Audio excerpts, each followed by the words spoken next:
For decades, the dominant message in self-help and psychology has been about building self-esteem.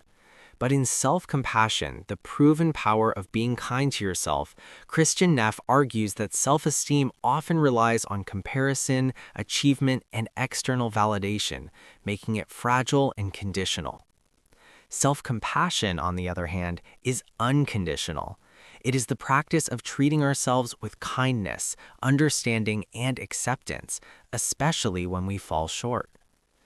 Neff begins by defining self-compassion as a three-part practice: self-kindness, replacing harsh self-criticism with gentleness and care; common humanity, recognizing that suffering and imperfection are part of the shared human experience; mindfulness, observing painful thoughts and emotions without judgment or over-identification.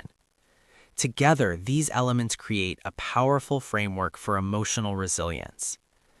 The book explores how self-compassion helps us navigate failure. Neff explains that when we make mistakes, our instinct is often to berate ourselves, but this only deepens shame and discouragement. By responding with kindness, we create space for growth and learning.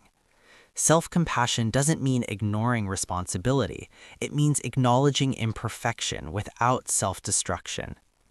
Neff also highlights the role of self-compassion in emotional regulation.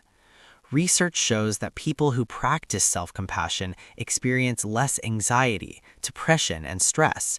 They are better able to cope with challenges because they don't waste energy on self-criticism.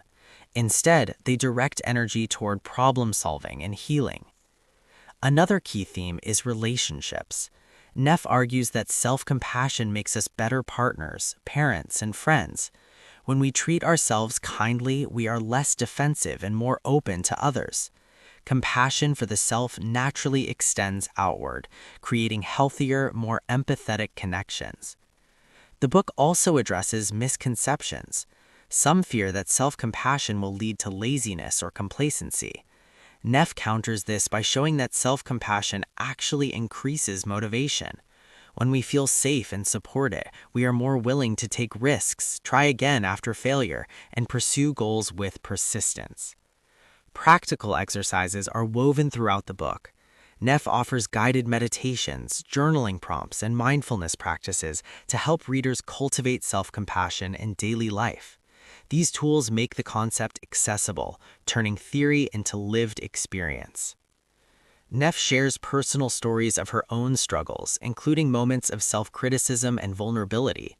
Her honesty makes the book relatable, reminding readers that even experts wrestle with imperfection. At its core, self-compassion is freedom from the tyranny of self-judgment. By shifting from self-esteem to self-compassion, we stop measuring our worth against others and start embracing ourselves as we are. This shift leads to greater resilience, joy, and authenticity. The book closes with a powerful message. Self-compassion is not selfish. It is essential. By being kind to ourselves, we create the foundation for a healthier, more compassionate world. Kristin Neff's writing is clear, compassionate, and deeply practical. She blends science with humanity, offering readers both understanding and tools for transformation. Self-compassion is not just a book, it's a life-changing practice.